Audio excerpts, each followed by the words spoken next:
बच्चे की तरफ ब्लड का फ्लो ठीक जा रहा है या नहीं जा रहा, उसको हम चेक करने के लिए एक टेस्ट भी करते हैं जिसको हम अम्बिलिकल आर्टरी का डॉपलर कहते हैं। कई लोग ऐसे होते हैं कि जिनका खून बहुत ज़्यादा गाढ़ा हो जाता है, जिसकी वजह से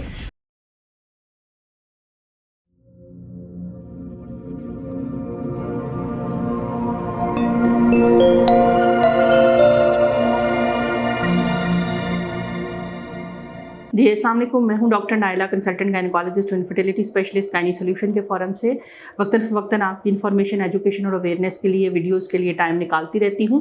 आप में से बहुत सारे लोग मेरी कंसल्टेशन के लिए, अपॉइंटमेंट्स के लिए नंबर रिक्वायर करते हैं, तो वो स्क्रीन के ऊपर नीचे आ रहा है, आप वहाँ से ले सकते हैं, वहाँ से कॉल कर सकते हैं।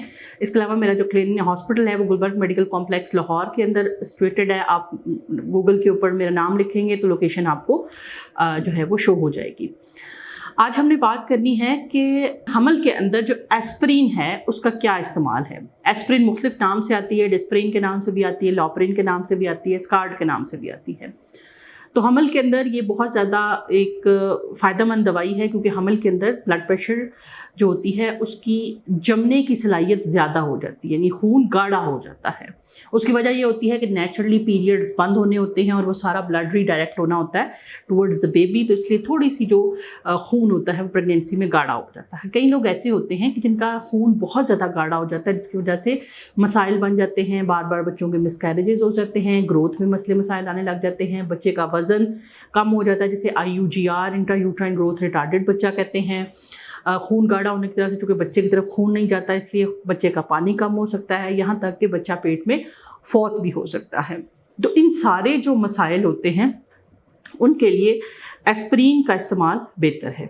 एस्प्रिन जो खून के अंदर जो सफ़ेद खुली है, जिनको हम प्लेटलेट्स कहते हैं, उनको आपस में जुड़ने की सलाहियत को वक्ती तौर पे कम कर देती है, क्योंकि प्रेगनेंसी में ये सलाहियत बहुत ज़्यादा बढ़ जाती है।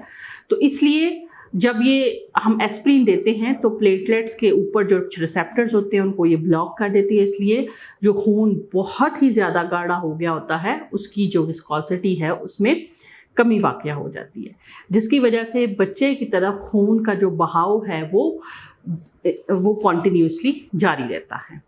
इसके अलावा जो हमारे IVF या IUI से कंसीव किए हुए पेशेंट होते हैं उनके अंदर भी हम क्लेक्सेन या लोपरिन का इस्तेमाल ज़रूर करवाते हैं, क्योंकि वो प्रेगनेंसीज प्रेशियस होती हैं और उसमें बहुत ज़्यादा मेडिसिन का इस्तेमाल किया गया होता है, तो उसके अंदर यूजुअली खून के गाढ़े होने का इम्कान ज़्यादा होता है, जिसकी वजह से ये होता है कि बच्चे की तरफ खून के बहाव को यकीनी बनाने के लिए हम एस्प्रिन का इस्तेमाल करते हैं।